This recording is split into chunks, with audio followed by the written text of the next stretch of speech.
as we record this, OSHA suspended the vaccine mandate due to, I think it was the Fifth Circuit Court because of the rulings through that court.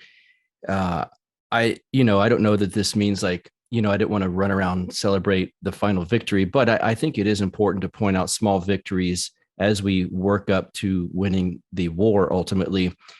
Does this help our case quite a bit, or is this one of those procedural things where it just bounces back to another court and then it happens again, and then are we in that kind of fight? How did you see this OSHA pulling back on their vaccine mandate? Well, I thought it was a big victory. I'm certainly sure there'll be more judicial wrangling over it, but that's to be expected. That's part of the process. That's part of the game. That's why, you know, um, I know that there's tons of Republican appointed judges who are no good and totally useless, but there's also tons that are doing stuff like this. Yes. So, I think that this is a big victory because I think that it's a blow against the concept of the administrative state making up and enforcing laws. They weren't, no legislation was passed. Mm-hmm. They simply used OSHA to do this. And I don't think it's going to fly when it hits the courts.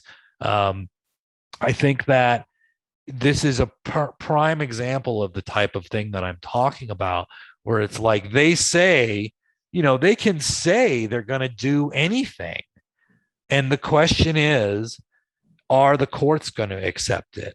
Mm-hmm. Are the states going to accept it? Because there's various ways that the states can hamstring the feds. These like Second Amendment sanctuary laws and similar nullification laws that they pass, these are not for show. What this means is that the federal government can expect at best non-cooperation from state and local authorities in an ATF case, to enforce an unconstitutional gun law. At best, they can experience non-compliance, non-cooperation. There are sheriffs in the United States who openly say that if they catch ATF agents working in their county, they are getting escorted to the county line with instructions to not come back. And this is just examples from the world of the Second Amendment. Now, you've also seen sheriffs, county governments, local governments, state governments working to nullify or hamper the federal government with regard to the Second Amendment, but also with regard to the COVID cult, most notably in Florida. But things like, this ban on vaccine passports throughout the state of Texas that was giving certain libertarians the vapors on Twitter a couple weeks ago. There's all kinds of things that the state and local governments can and are doing.